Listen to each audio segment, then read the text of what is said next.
My brother slid a single sheet of paper across our mother's kitchen table and told me it was over. Mom left everything to me, Nell, Marcus said.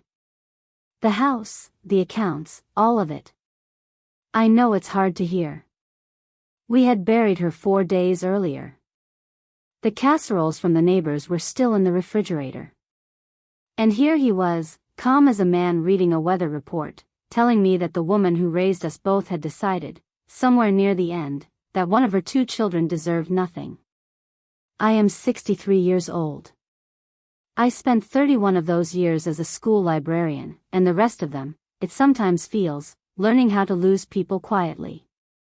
My husband, Tom, passed 2 years ago. Now my mother. I did not have the strength that afternoon to fight about a house. So I just looked at the paper. It was a will. Typed, official looking, with Mom's signature at the bottom in that loose, looping hand she used on Christmas cards. There was a notary stamp beside it. And there was a date. March 14th. I read that date, and something cold moved through my chest. I couldn't say why, not yet. But my body knew before my mind did. Something about that date was wrong. Where did this come from? I asked. She had it drawn up. Near the end. She wanted things simple. Simple. My mother was many things, but simple was never one of them. She kept handwritten records of every birthday gift she had ever given. She labeled the back of every photograph. A woman like that does not cut her own daughter out of her life with a single typed page and call it simple. I asked if I could see it again. Marcus hesitated, then let me hold it for a moment before he eased it back across the table and tucked it into a folder. But in that moment, I had looked at the date again. March 14th. And I had started, very quietly, to count backward. You have to understand what March had been for us. Mom had been declining for over a year. Dementia, the doctors said, layered on top of a failing heart. By February she barely knew the day. She had good moments, yes, little windows where she would squeeze my hand and call me by name. But the windows were getting smaller. On the 2nd of March, we moved her into hospice. I remember the date because it was raining, and because Marcus didn't come to help. He said he was tied up with work. I signed the intake papers myself. By the 2nd week of March, my mother could no longer hold a spoon. Her hands shook so badly that the nurses fed her. She had stopped speaking in full sentences. Mostly she slept. And I was supposed to believe that on March 14th, this same woman sat up, read a legal document, understood it, and signed her name in a steady hand? I didn't say any of that to Marcus. Not yet. I have learned, over a long life, that the moment you show someone your suspicion, they start covering their tracks. So I nodded. I let him think I was just a tired, grieving sister who would sign whatever was put in front of her. But before he packed the folder away, I did one thing. I took out my phone, and while he was carrying the coffee cups to the sink, I photographed that will. The signature. The stamp. And the date. March 14th. My hands were not as steady as I wanted them to be. But they were steadier than my mother's had been for months.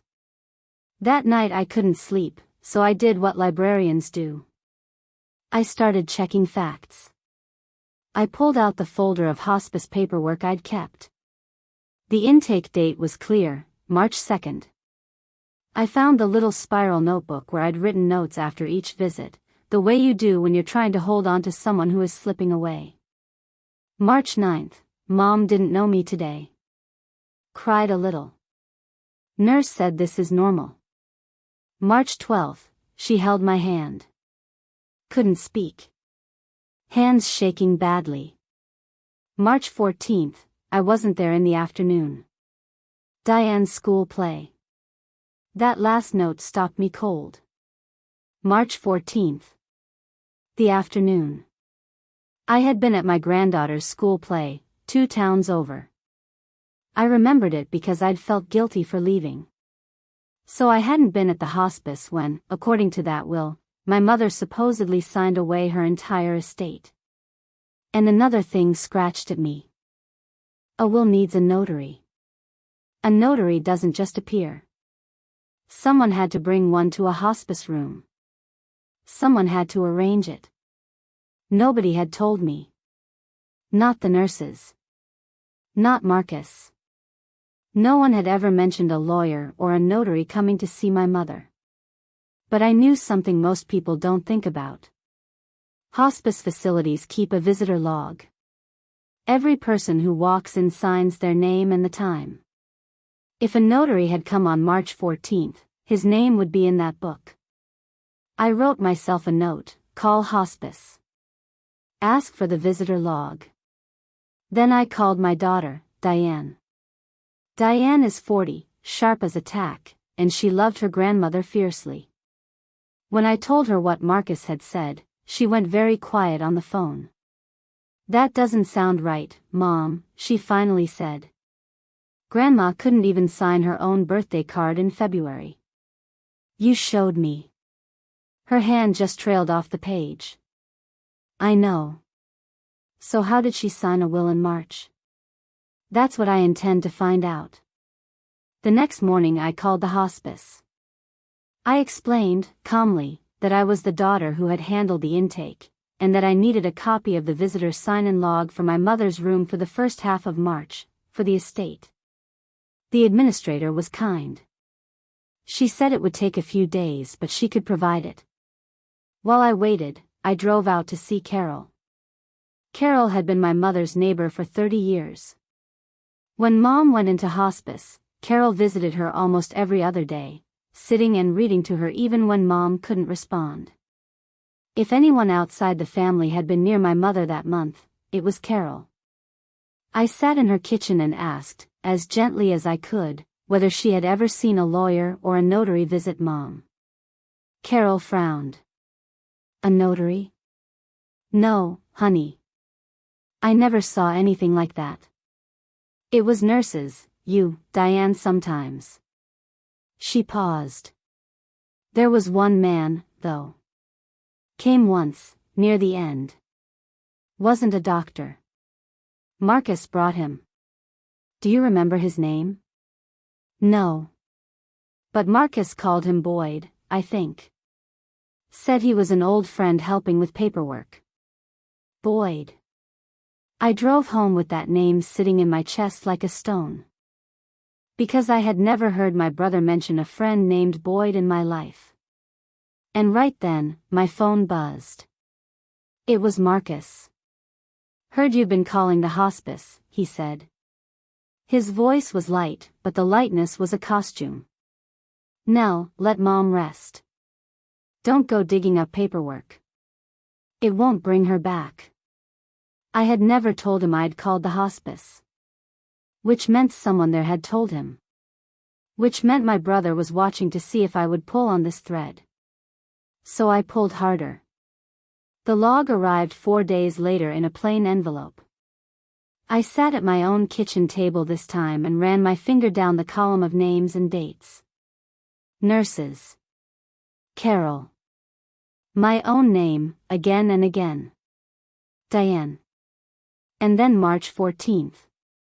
Afternoon. 2:40 p.m. One signature. Not a name I knew. T. Boyd. No notary beside it. No law firm.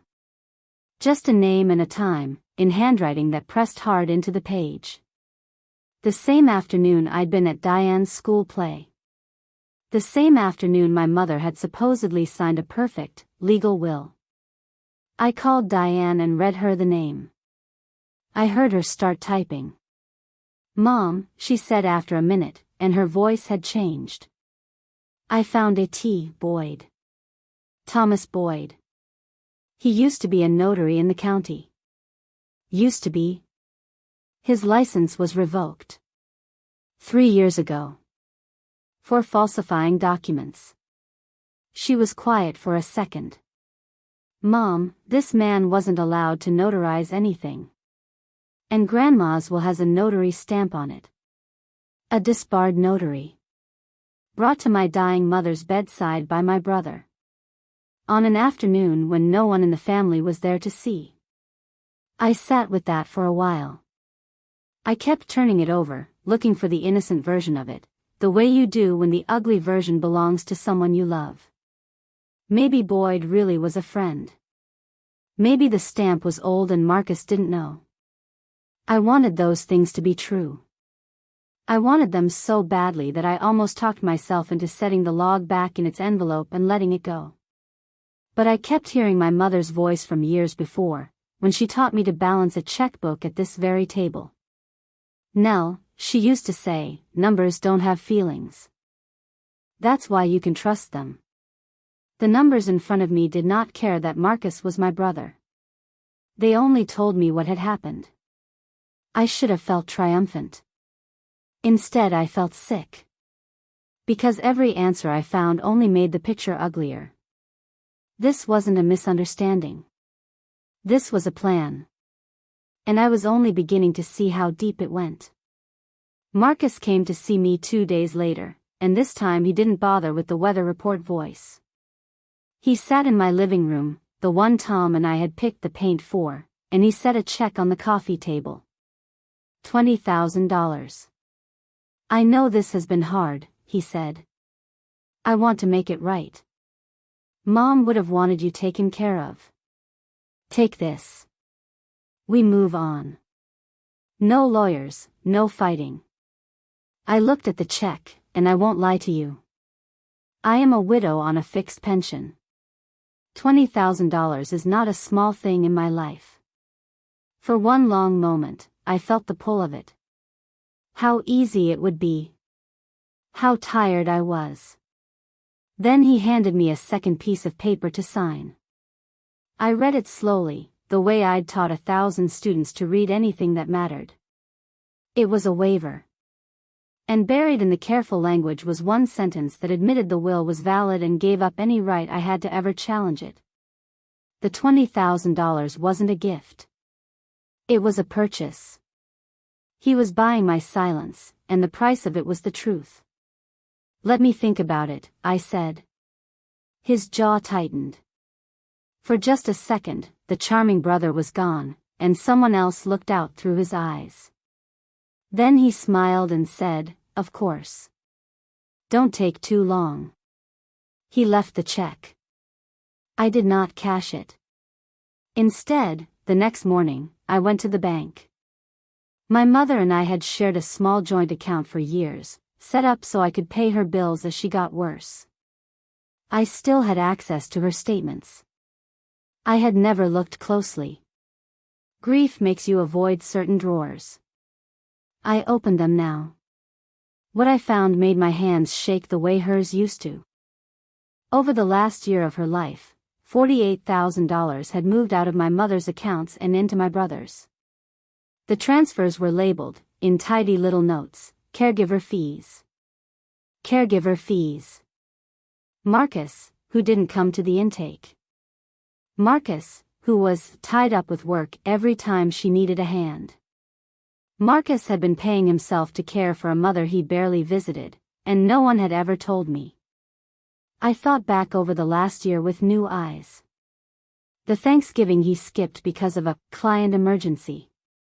The doctor's appointments I drove her to alone while he texted that he'd try to make the next one. All those months I'd felt guilty for resenting him, for carrying it by myself. I'd told myself he was just bad with hard things, the way some people are. I'd made excuses for him the way our mother always had. And the whole time, every month, money had been quietly sliding out of her account and into his, stamped with a lie about care he never gave. I sat with the statement spread across the table, and I made myself go through every line. And then I found the one that stopped my heart. A transfer. $3,000. To Marcus. Dated March 17th. 3 days after my mother died.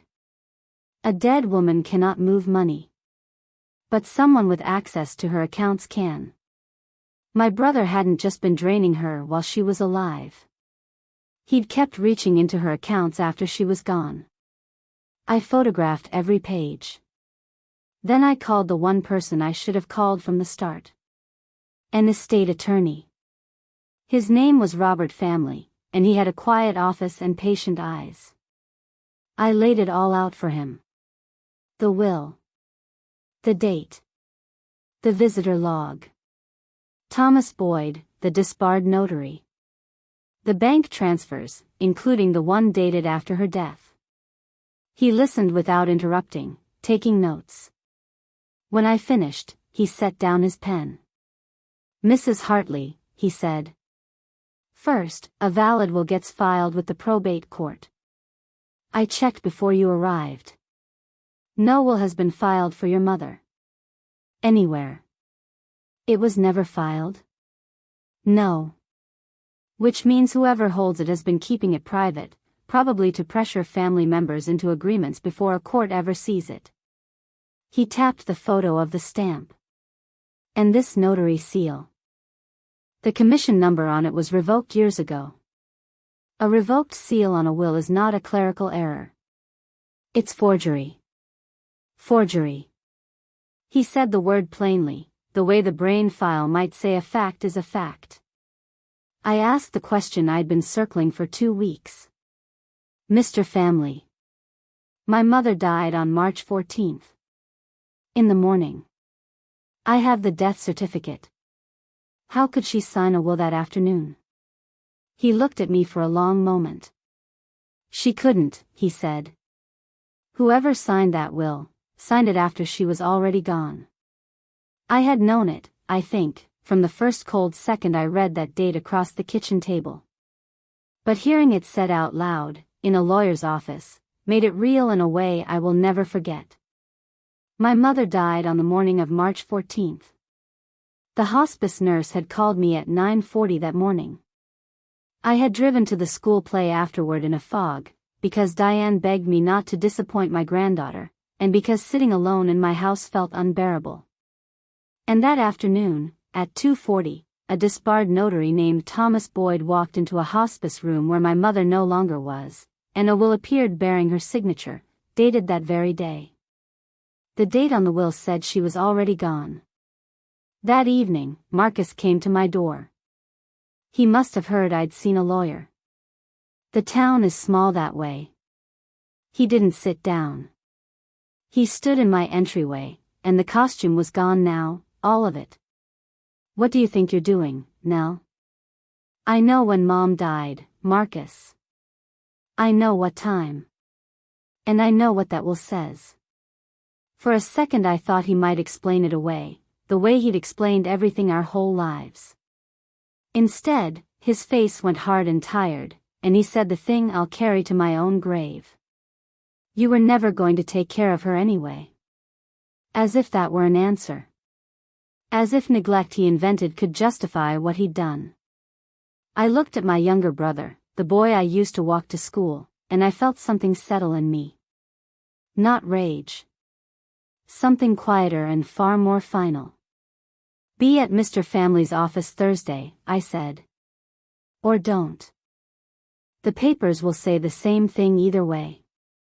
He came. I think a part of him still believed he could talk his way out, the way he always had. We sat across the table in that quiet office. I did not raise my voice. I am not built for raising my voice.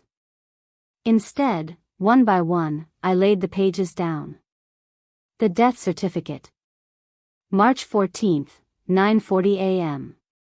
The will. March 14th, signature, notary stamp. The hospice visitor log. T. Boyd, 2:40 p.m., that same afternoon. The record of Thomas Boyd's revoked notary commission.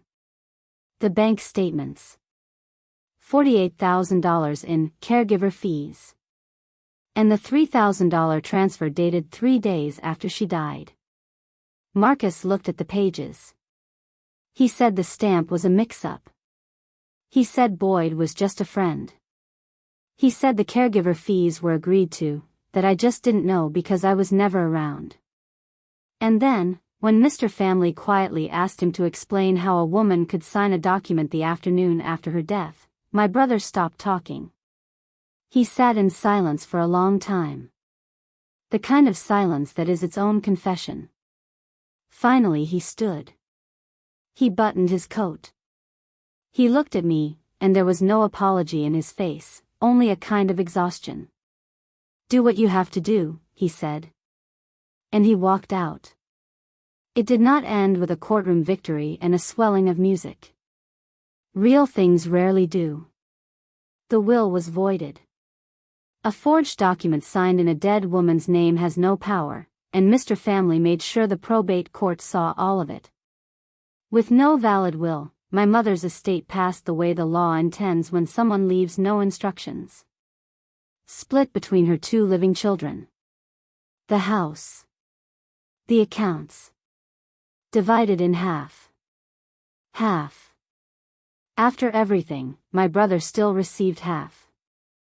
I could have screamed at the unfairness of it. But the forgery and the transfer after her death were a different matter, and those went where they had to go. Mr. Family filed a referral for fraud. That part is no longer in my hands, and I have made my peace with letting it sit in someone else's. Marcus and I have not spoken since he walked out of that office. I don't know if we ever will. I used to think the worst thing that could happen to a family was a death. I know now there are quieter ways to lose people. I kept the house. I sleep in my old childhood room some nights, when the silence gets to be too much in mine. And it was there, going through Mom's things, that I found the last piece. It was tucked inside her Bible, in the Psalms, on a page worn soft from her thumb. A note. Handwritten. In my mother's real hand, the careful, steady hand from years before the shaking started. It wasn't a will. It named no house, no account, no heir. It was just a few lines, written to no one and everyone. To my children. Whatever is left when I am gone, it was never the point. Don't let money make you strangers. You only get one brother. You only get one sister. Be kinder than I sometimes was. I sat on the edge of her bed and read it until the light went out of the room. It was too late for the thing she asked.